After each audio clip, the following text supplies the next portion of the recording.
Hey everybody, welcome, welcome, welcome. I will, as usual, kill just a few seconds to let my live audience catch up here. I wanted to fire this one off right away because we're getting a rare moment of sunlight, and I think it obviously adds to the tableau I'm trying to set here for you today with this very rare and unique, and for most of you, I hope, undiscovered windmill. And I can see all the comments coming in, the live viewers. Hello, hello.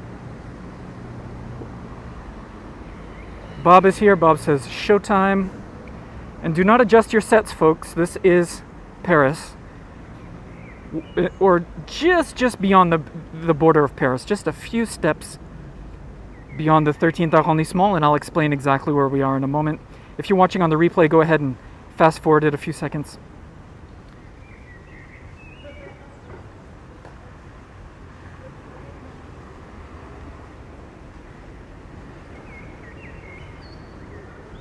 And why don't we get started here? So welcome everybody. Where are we today? We are to the south of Paris, just outside the city. The 120th episode of me trying to bring Paris to you live. And it's very, very hot where I am. So I'm actually going to immediately, just to keep my equipment from heating up, we're going to move to another great view of this windmill, and I'll hopefully find some shade and we'll tell you.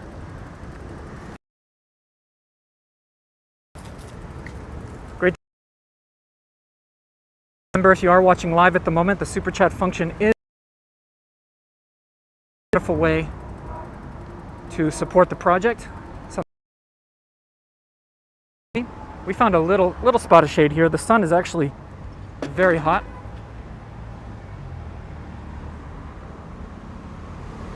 Dini says, love the bird song.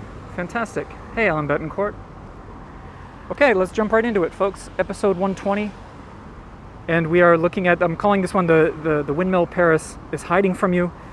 And it is in a way, because the truth is, the windmills we think about in Paris are usually up in Montmartre. In fact, as far as I know, that's really the only place you can see authentic historic windmills. 2 of them, or 3 or 4, according to who you talk to.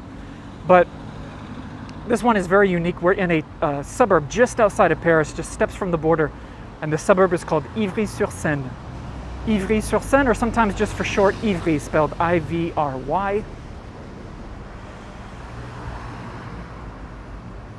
And Ivry is a town. It used to be a very small village, like all the suburbs of Paris.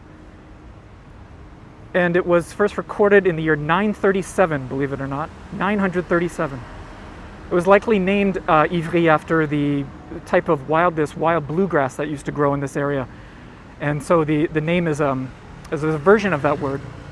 And its status grew during the Middle Ages because there were many important routes that passed through Ivry here to the south of Paris, and notably the route that would lead you to the south of France and to Italy. In fact, we are not too far from the Place d'Italie. Let me show you. On Google Maps, you can see the little red marker. That's where we are, just slightly beyond the 13th arrondissement. And you can see the name of the town, Ivry-sur-Seine. And this is where you can find really Paris's best hidden windmill. Now, in fact, a lot of the successive kings of France, hundreds of years ago, would pass directly through this village of Ivry to get to their chateau of Fontainebleau. I know some of you know that chateau and have headed out there to visit, and that is further to the southeast of Paris. And so, as you can see, it would make sense the kings would ride their royal carriages through Ivry here. And add to that, there were once windmills all through this village, and stone quarries. And so for that reason, they built themselves, centuries ago, a beautiful windmill, which we are going to get closer to in a minute. It's called le Moulin De La Tour. And let's get a little closer. I got my bike here in one hand, and I've got you all in the other. It has been cloudy all day long, but the sun has broken free just at the time of this. In Ivry, the suburb just south of Paris, and here is a very rare and very lesser known beautiful windmill. Historians aren't sure of the date of this place. Let me again try to get in the shade a little bit.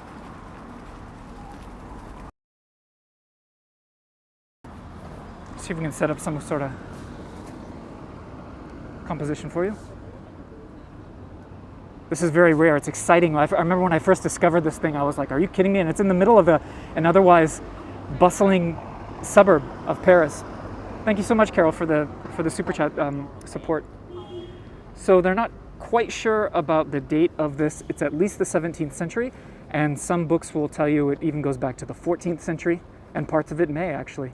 It's the last survivor of the Paris region, and it is in fact very, very Parisian in the fact that it's got a sort of telescoping style. If you see that each successive floor is slightly smaller than the one below it, creating that sort of telescopic effect, and that is more or less indicative of the Parisian style of windmills. Because Paris, at one point, when it was a much more rural type of capital, you got to realize that there were over 300 windmills dotted throughout the city of Paris, and now they're extremely rare to find and very fun to explore.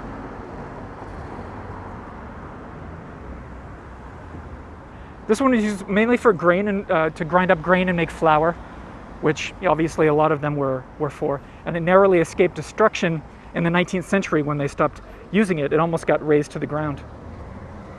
Let me show you I found a great old postcard of this same tower.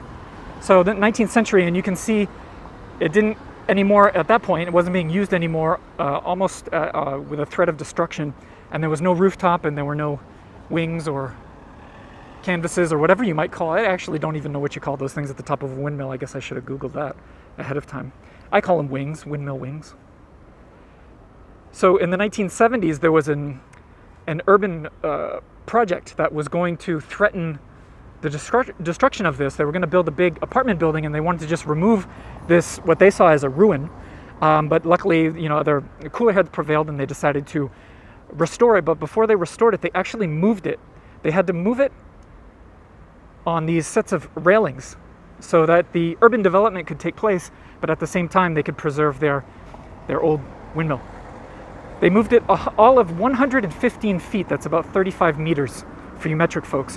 115 feet from one spot just essentially across the street to save it, and then as you can see there, it was in pretty rough shape, and it has since been restored to that. Let's get a little bit closer. You can see we already lost the sun, so I'm glad that we at least caught a glimpse of it earlier. I've been actually putting off this tour specifically until early July because that happens to be when you get some nice flowering. And there's a bench here, I don't know if you caught that. There's just something about this view with the door that is extremely transporting. I love it. Everybody's talking about coming to Paris in October. I like that. October, for my money, is the best time to be in Paris. And there happens to be another bench just over that way.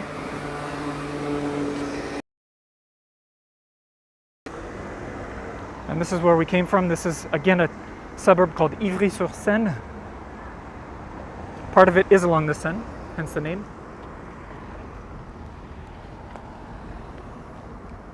And back to our Moulin De La Tour, which means the windmill of the tower. If we zoom in, I'm going to bring my bike along with me, so if we cannot get the bike stolen today, that would be a plus. Look at this. Absolutely beautiful.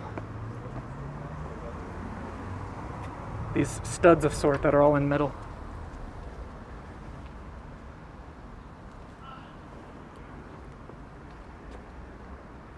The walls are over 1 meter thick, I read, in totality. This here looks like a very old piece of graffiti, Achille. And just the style of the font and the way that it was carved, it's got to be at least 100 years old. Thanks, Lisa, for the support and the comments. I really appreciate that.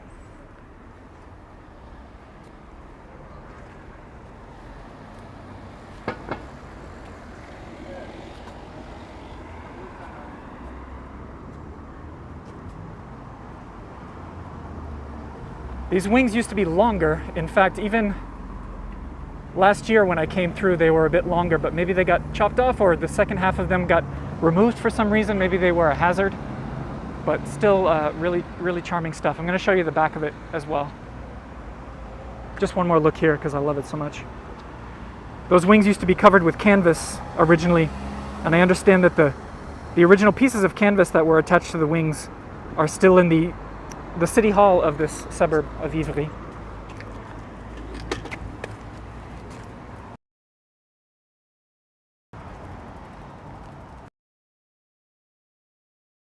Let's make our way around to the back.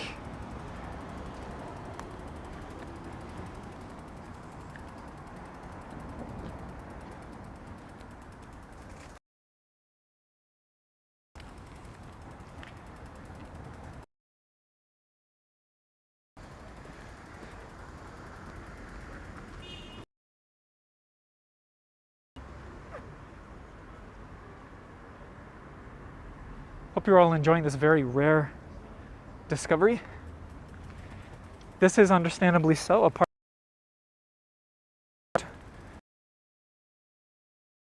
on the outskirts. The backside here. So that whole rooftop was meant to rotate. And this big beam here was used to rotate it from the ground. You would have, I would assume, several men that would use that large beam to rotate the roof and the wings of the structure towards the wind. And I don't know if you can see, let me zoom in here. Right at the top here, there seems to be some sort of mechanism. And I almost wonder if that little lever up there is what you would yank on to unlock the twisting mechanism of the roof, because it's attached to a piece of rope. And I can imagine the rope would have been making its way all the way down to the ground here, right? And then they could just yank on that to unlock the mechanism of the roof and then turn it to their will.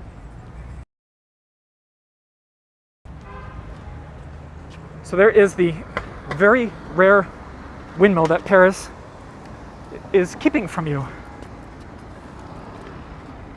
At least that's the way I look at it. That's what we love about Paris, is it doesn't reveal everything right away. We're going to make our way to a church. You can see the tower there. It's called Notre de l'Espérance. L'Espérance meaning hope. Our Lady of Hope.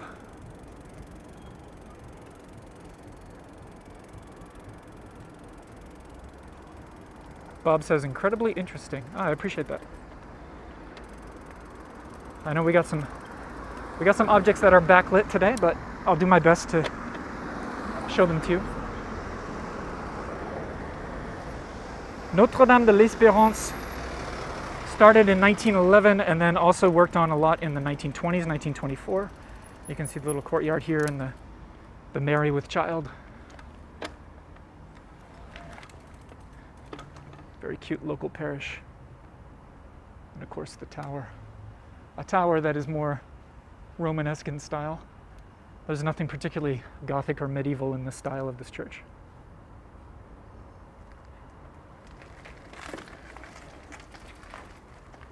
There is a school back there behind the gate.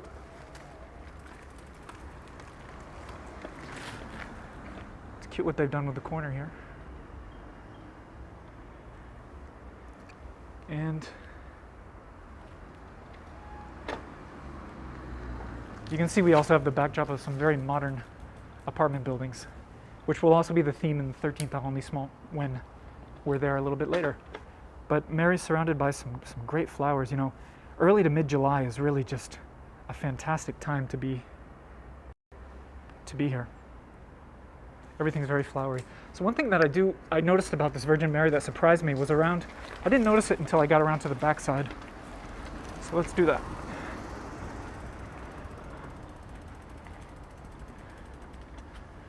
This will be backlit, but can you make out that she's got extraordinarily long hair in the back? And I gotta tell you, I've looked at a lot of iconography of the Virgin Mary in these churches in Europe, and I don't always see that much hair. It's stylistically quite different than what I'm personally used to seeing. So we can draw whatever inference from that we choose. One more look at the tower. And then we're gonna head into town, into Gay Paris.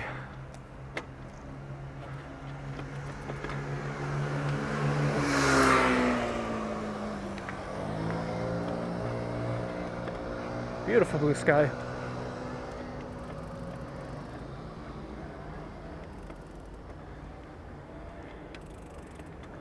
Lori thinks it's interesting as well. Lori Dean, it's great to have you here.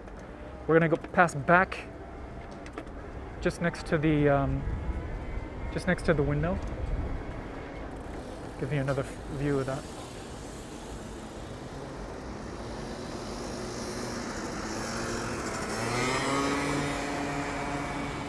And on a Sunday afternoon, as you can see, it's really, really quiet here.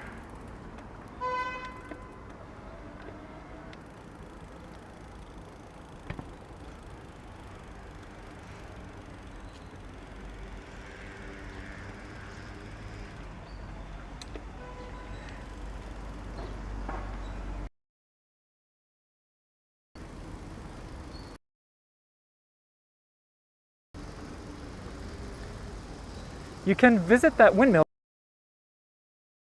each month.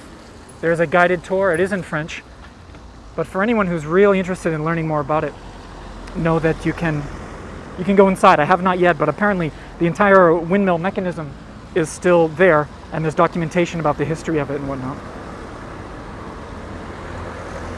This is a 1985 sculpture by an artist called Claude Viseux. And then here in the suburb of Ivry,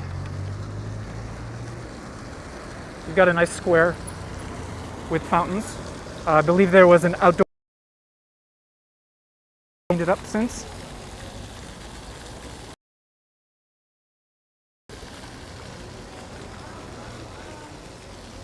Pleasant little spot. And if you can see, we do get another country style view. As you know, I mean, this is the 120th episode of this series, and those of you who have been watching for a while know that I really am addicted to these views of Paris where you don't really feel like you're in Paris at all.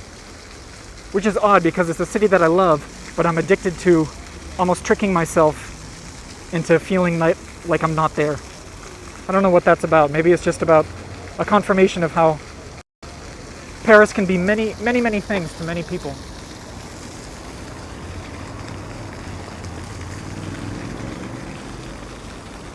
All right, so we're gonna. I'll show you a little bit more,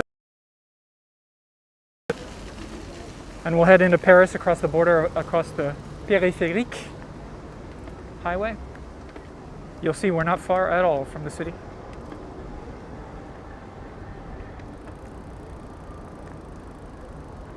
Ooh, someone just came up with a factoid about what the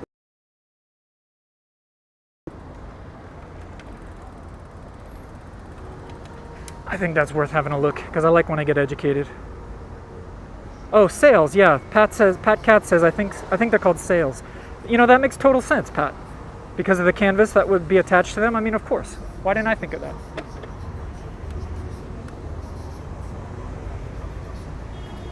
There's a place called Blood, which is an odd name for an eatery, but sometimes I don't know how they come up with these names sometimes.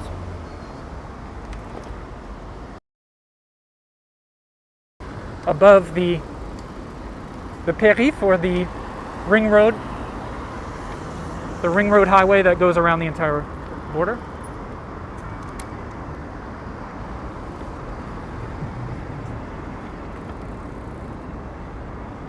So now we're officially in Paris.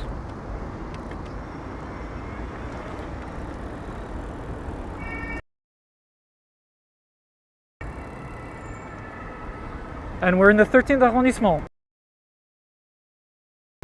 heading north.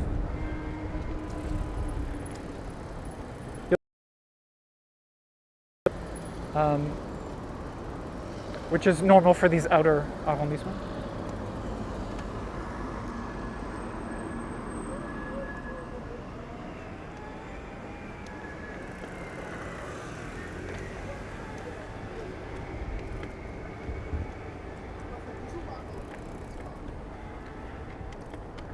that Périph highway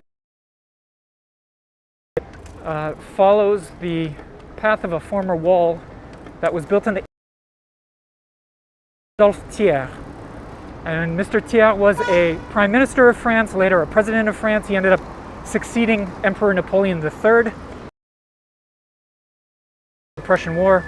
And so Mr. Thiers, for better or worse, he has a very mixed reputation, but he built a large wall protecting Paris. And there were different doorways or entrances into Paris, and they were called portes, which is the French word for door. And there were many of them all around. And one of them was called the Porte d'Ivry. And I'm going to show you, we've got a metro station here with the same name. So Ivry is the suburb we just came from. In fact, Ivry used to be this area, this part of Paris, before the city expanded. And I want to show you that wall, because this would have been, a couple hundred years ago, would have been, we'd have to go through the Porte d'Ivry just to access Paris. So here is the blue line is what in the revolutionary era, what the border of Paris looked like. And then Mr. Thiers, under his leadership and it was his idea essentially, he built that red one all around Paris, which is essentially the shape of Paris today, even though it was built in the 1840s and has since been dismantled.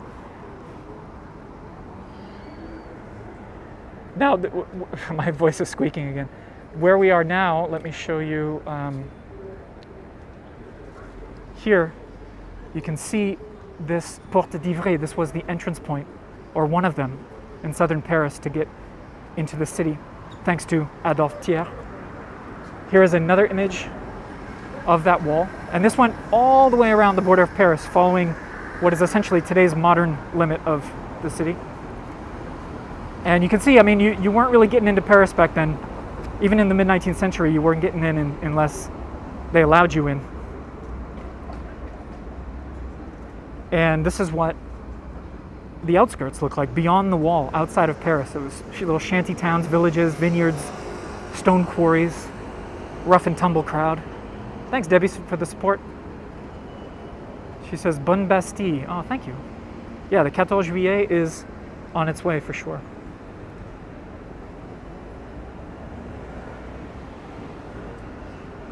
So you can see pretty much history anywhere you come through here. And we're going to pass through. There's no trams. We're good. I want to show you this building here, which is, speaking of history everywhere, this is an old automobile factory. It has since been converted, but it's one of the historic pieces of architecture in this area as we enter the 13th arrondissement. It was a factory named after two men, Mr. Ponrard and Levasseur. So it was called the Ponrard et Levasseur factory, and they were essentially, think in terms of old Ford Model T cars, because that's what they were doing here, but actually it predates the fabrication of Ford's Model T by several years. It was the 1890s when they opened this factory, and I came across some imagery here, this classic view of all the workers funneling out after a long, hard day's work of this building. And some of the cars that they produced were some really classic, as I said, very Model T-esque forms, but the French style. And it's so funny, look at these guys here. They must have been the absolute studs of their neighborhood back then, driving around, and this must have got all the girls. And I just think it's endlessly charming to think that this was the epitome of technology. To not have a horse attached was just absolutely insane. And then, of course, they upgraded to luxury vehicles. This is a straight-up Downton Abbey style, which I adore. And they were just cranking out these vehicles here on the edge of Paris, all through the early 1900s. And then they got even more modern.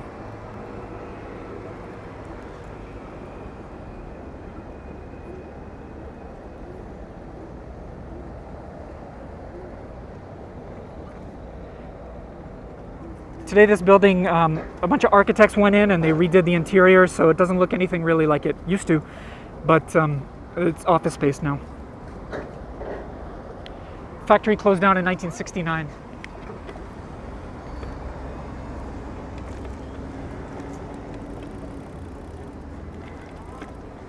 Ooh, finally found some shade that feels good.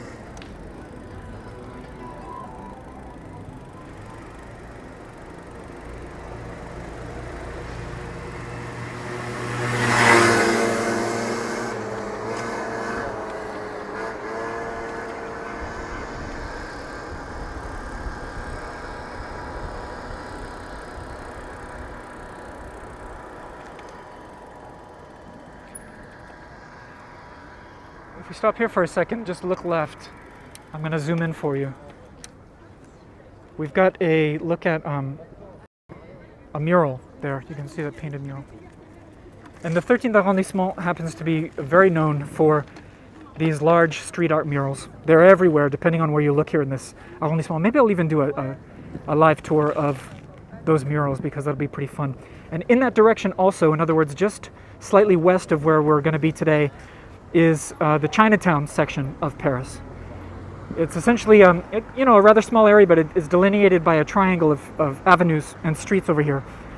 And what happened was in the 70s and 80s, you had an influx of 1970s and 80s. You had an influx of Chinese immigrants, but also Cambodians and Vietnamese and folks from Laos, essentially all of French Indochina, which makes sense, right? The place gets colonized, and then the workers head here to Paris.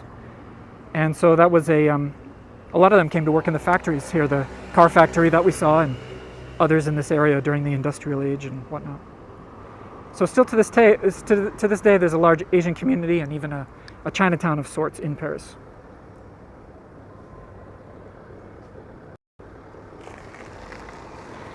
Next, I want to show you some beautiful leafy passages in this area.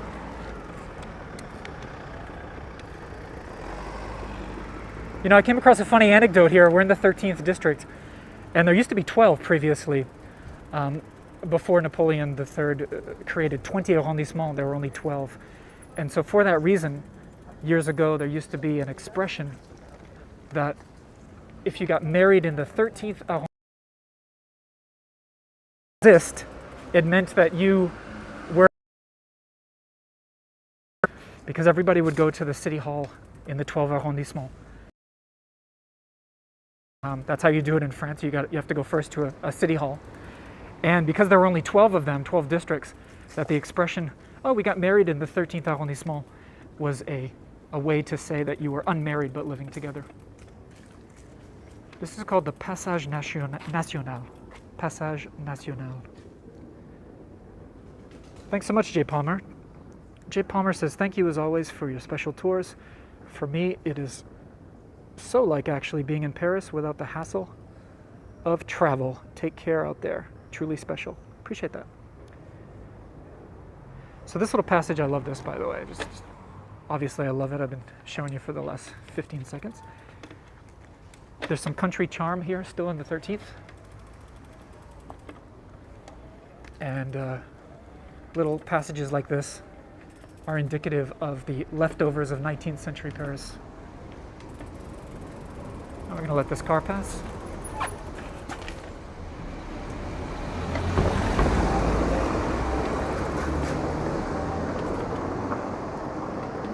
Particularly the second half of this Passage National. Look at how nice this is. The street lamp. This address is called La Maison Rouge for obvious reasons. It is a bed and breakfast from what I understand. Just a cute little place tucked away here.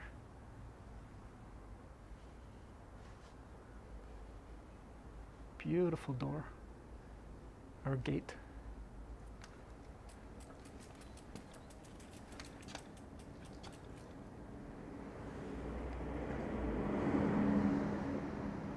On the internet, this little hotel is described as warmly decorated rooms with antique furniture and a casual bed and breakfast.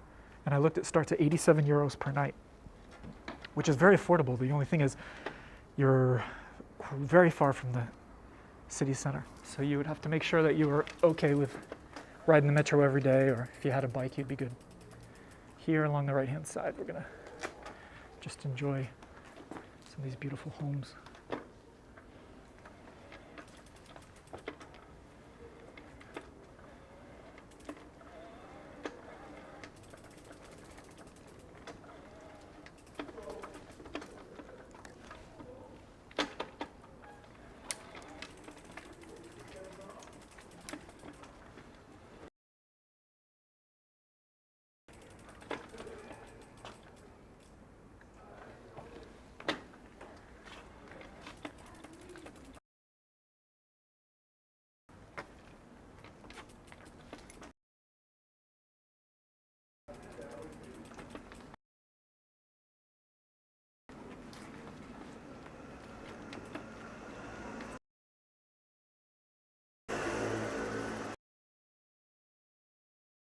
Doesn't look back.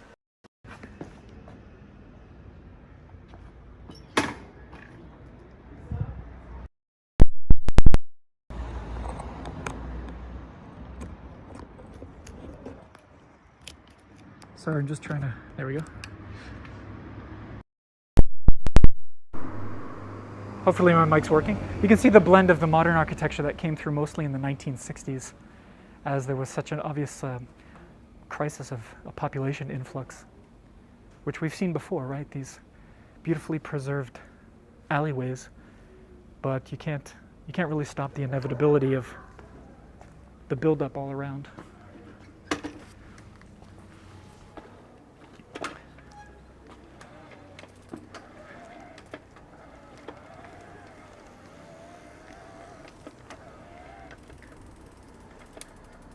Nice bit of street art. And that's the name of the passage that we were just in. There's a great courtyard here that is absolutely worth our little detour.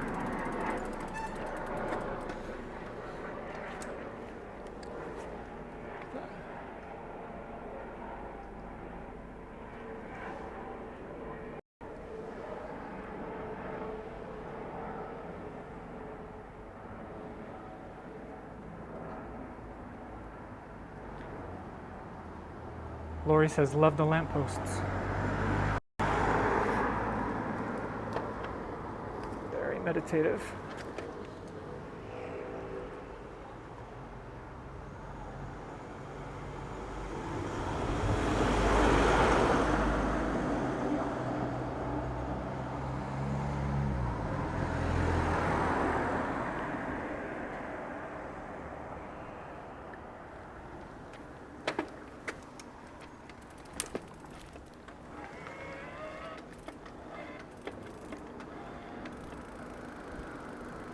Look at this little cutie tucked away on the corner.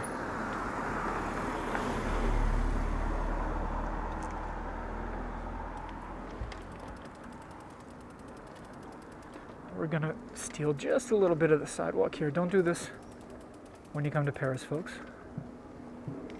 It's quiet. Make our way just around the corner to the next passage.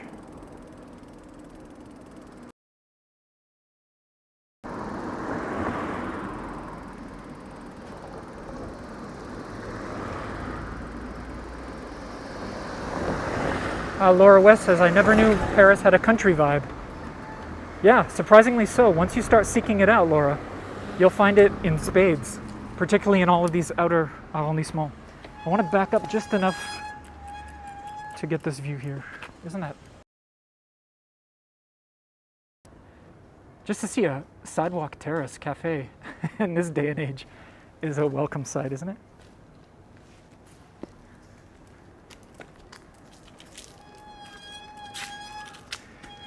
My bike has the habit of squeaking sometimes.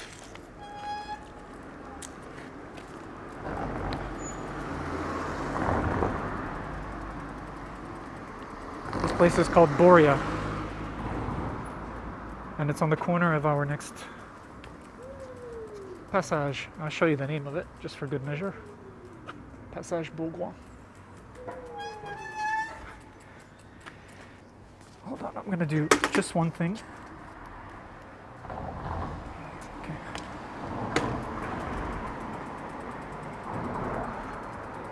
Now this is the one spot of the tour where my signal might get a little sketchy, so if it gets blurry at all, just hang in there. Stick with it. The lampposts are great, right? And they have to have that 90-degree angle because otherwise they'd push up too close against the side of the building.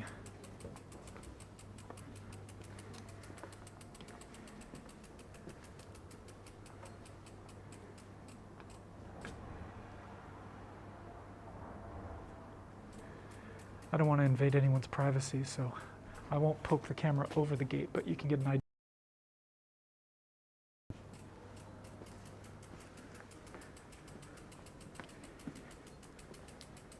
Again, if you're just joining live, we're in the 13th arrondissement.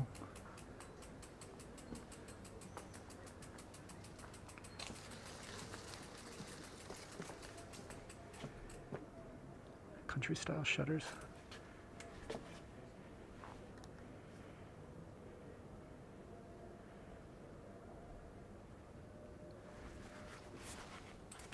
Before we go any further, let me just spin you around and show you this.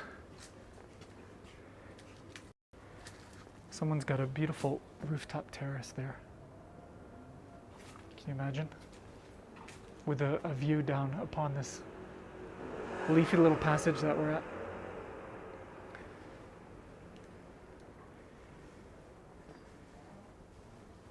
Most of these homes here on the Passage Bourgoin were built by 19th century artisans in the area. And then later on, when there was that influx of workers and immigrants coming from French Indochina, they would have inhabited some of these homes as well, if they were lucky.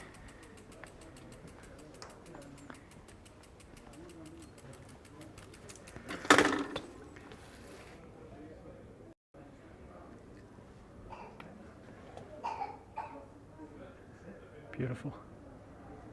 Absolutely stunning.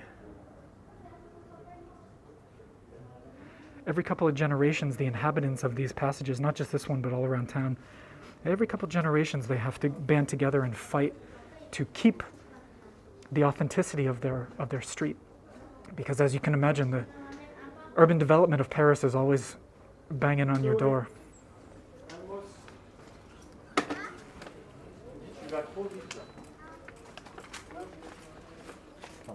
Possible.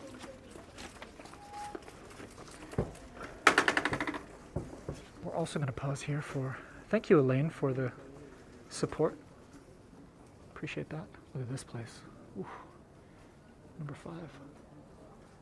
Look at that blue.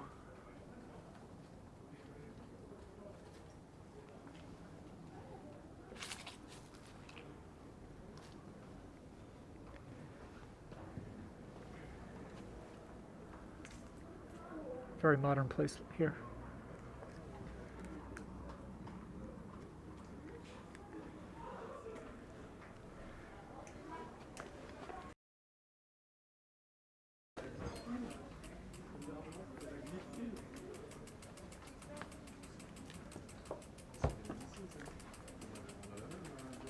Now you'll see here above us, remarkably, I didn't know this about wisteria, but it seems to bloom multiple times throughout the year. I mean, always blooms the most at springtime, that's for sure. But every now and then, depending on where you are, you'll see these lovely little surprises.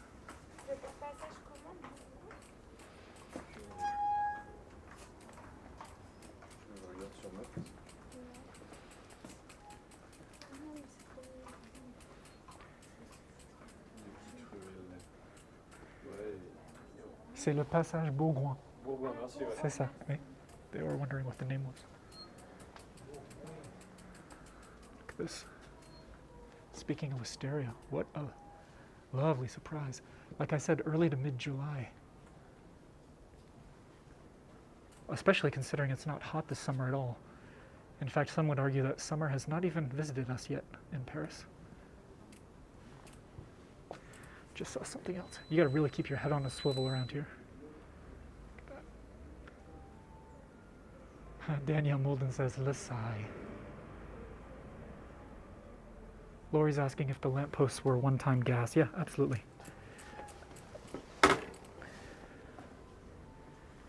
They would have had to been.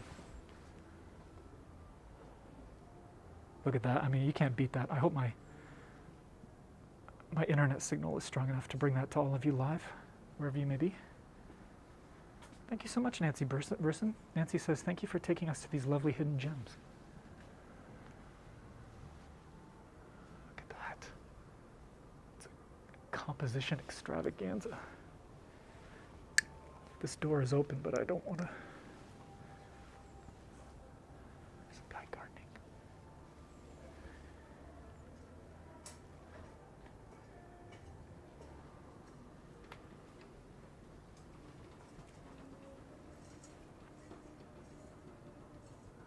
That's a home. That is a home, ladies and gentlemen.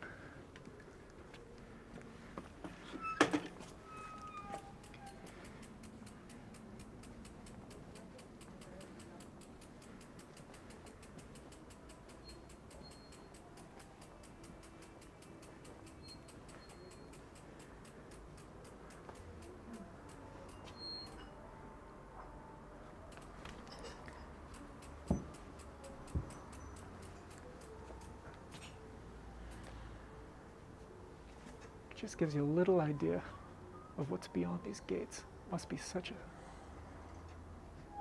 fantastic place to live.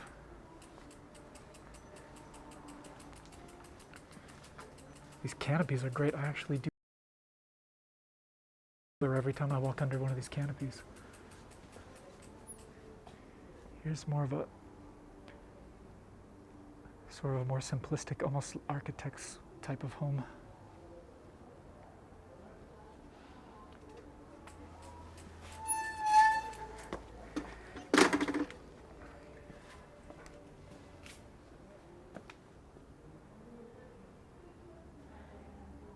Doesn't get much better than that, folks.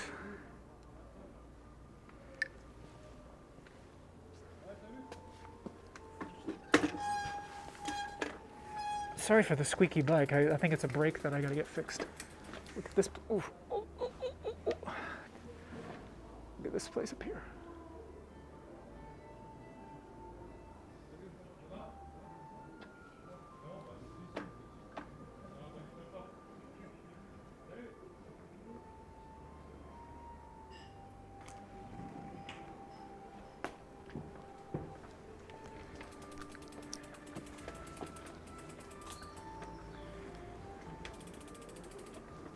Alright folks, that's the Passage Bourgoin, 13th arrondissement.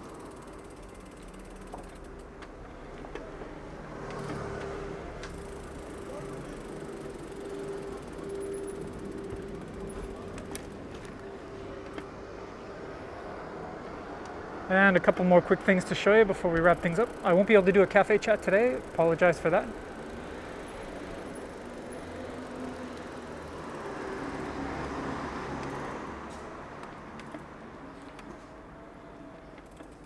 This is the Rue Marcel Duchamp, as in the famous sculptor.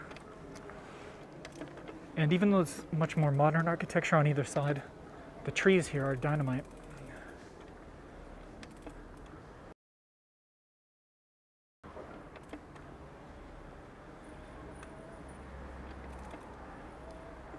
This is called the Rue Jean Fautrier.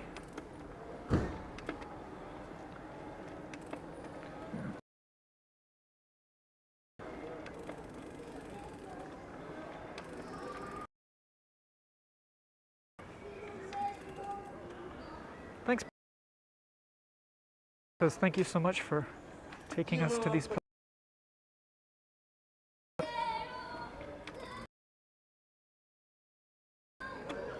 And the last, look at that. More modern, early 1900s. And then yet another leafy little walkway. Thanks, Ellen Corradini. I appreciate that. She says, another wonderful tour of lesser-known Paris. Thanks so much, Corey. I'm happy. If I manage, Ellen, to surprise and delight you just a little bit, then mission accomplished.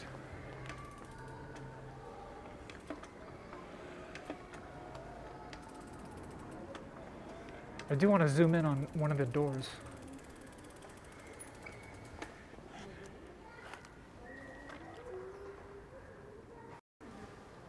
So every doorway has this ceramic decoration.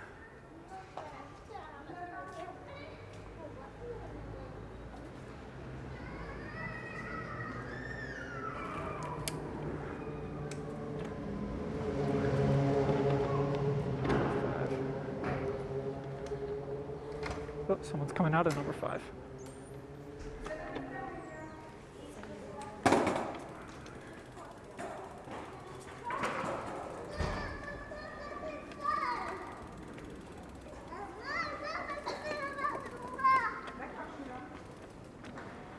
There's pretty pink flowers coming up. Let's see what this looks like the other way, other direction.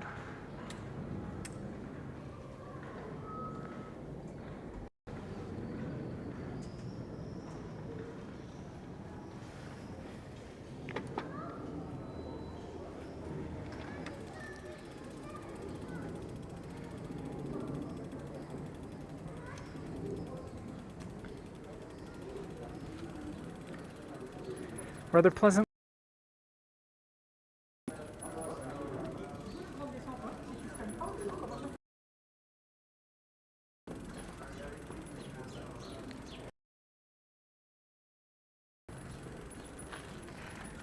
And I think that's where we'll view. Hold on. Come on, bike, you can do it. Cooperate. Like this. Okay, thanks everybody. Hope you enjoyed that. A very rare look at an existing surviving windmill in Ivry-sur-Seine. And then across the border into the 13th arrondissement. Hope you appreciated this. Sadly, I can't join you for a cafe chat today, but we'll definitely do that soon. And I will also get back soon with another episode somewhere in another part of Paris. I appreciate it. Thanks for all the support in the super chats. And remember, if you can't bring yourself to Paris, I'm going to keep bringing it to you as best I can. Thank you, Laura Miralez. Laura says, thank you again, Corey, for your wonderful tour, she says. Appreciate that. Appreciate all of you.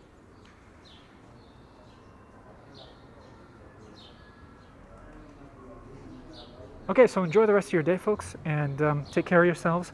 Hope to see some of you, as usual, soon in Paris, in person, for a walking tour. And it's going to be good times. I don't know why I'm dragging out this goodbye, as usual. That's just what I do. You know that about me by now. So have a lovely, lovely day, and I will see you for the next episode very soon. Take care, folks. Bye-bye.